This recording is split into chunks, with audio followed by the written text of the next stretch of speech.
ভেনেজুয়েলার সমুদ্র সীমায় মার্কিন যুদ্ধ বিমান প্রবেশ করলে প্রতিক্রিয়া হবে ভয়াবহ, সতর্কবার্তা কারাকাসের। মাদুরোর সঙ্গে ফোন আলাপের কথা নিশ্চিত করলেন ট্রাম্প।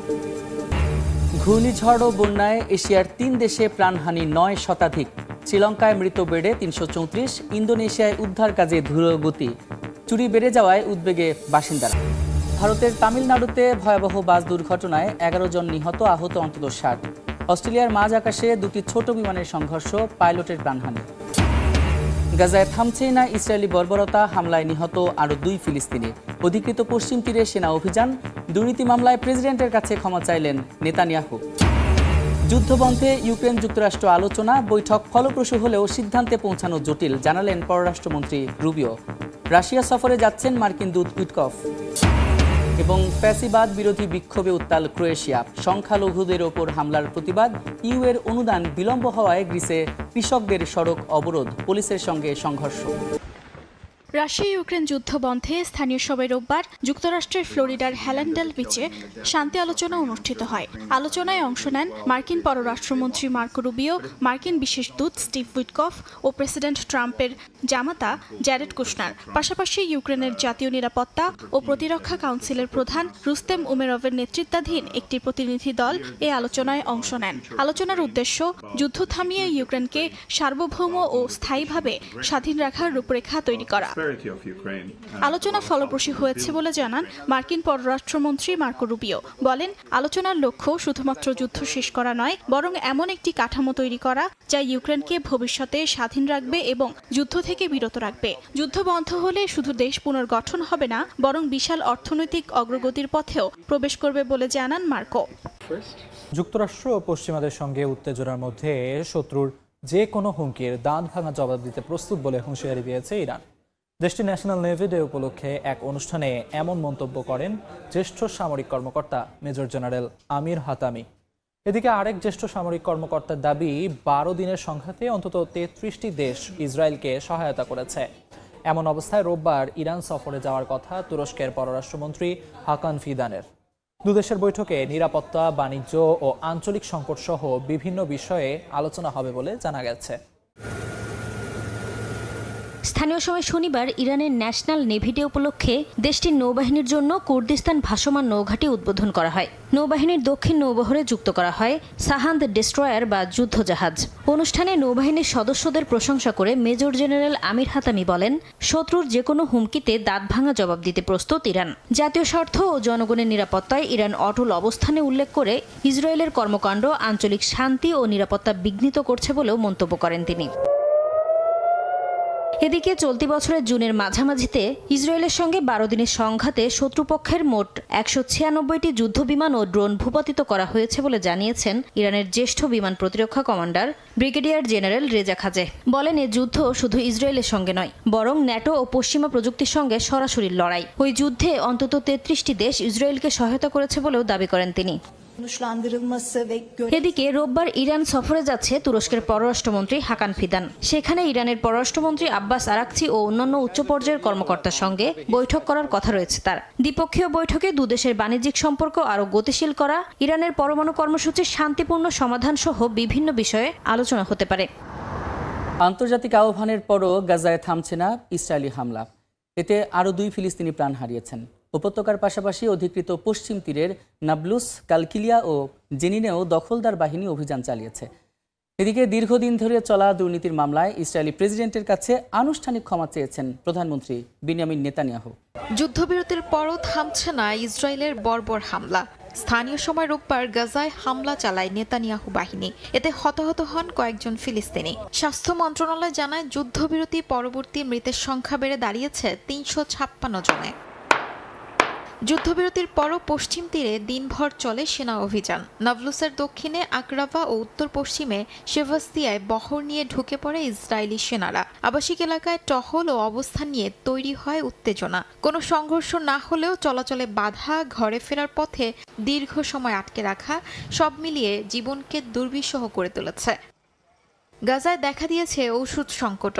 ডায়াগনস্টিক যন্ত্রপাতি ও পর্যাপ্ত ওষুধের অভাবে ফিলিস্তিনিদের চোখের চিকিৎসা প্রায় বন্ধ হয়ে গেছে।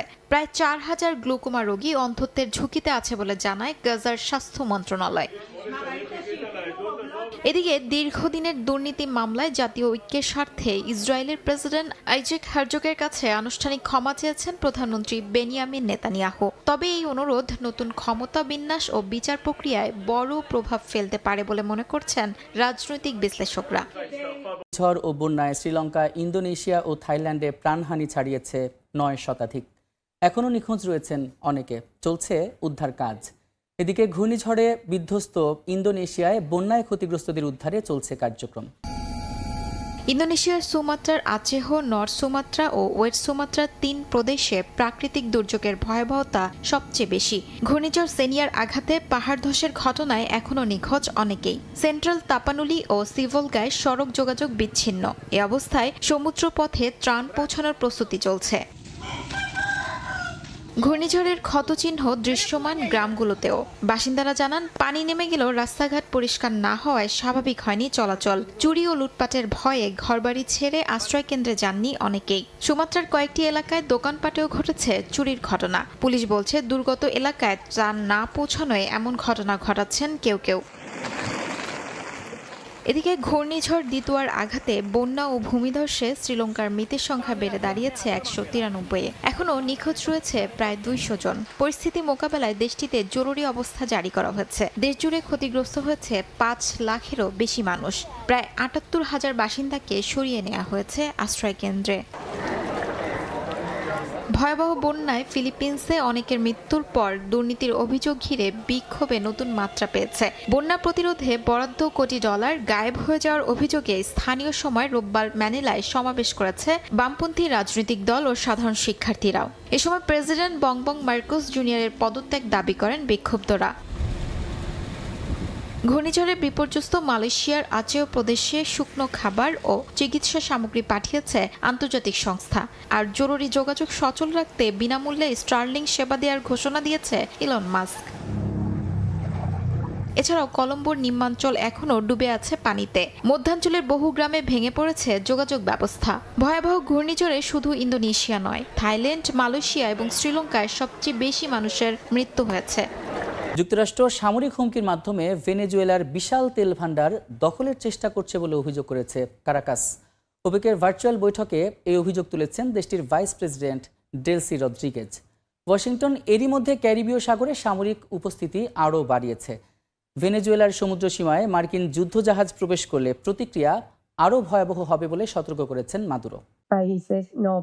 তেল রফতানিকারক দেশগুলোর সংস্থা ওপেকের মন্ত্রী পর্যায়ের বৈঠকে ভেনেজুয়েলার অর্থনীতি ও সামাজিক বিষয়ক মন্ত্রী রদ্রিগেজ পড়ে শোনান দেশটির প্রেসিডেন্ট মাদুরোর চিঠি, যেখানে উল্লেখ করা হয়েছে যুক্তরাষ্ট্র লেথাল মিলিটারি ফোর্স ব্যবহার করে বিশ্বের বৃহত্তম তেল ভান্ডার দখল করার চেষ্টা করছে।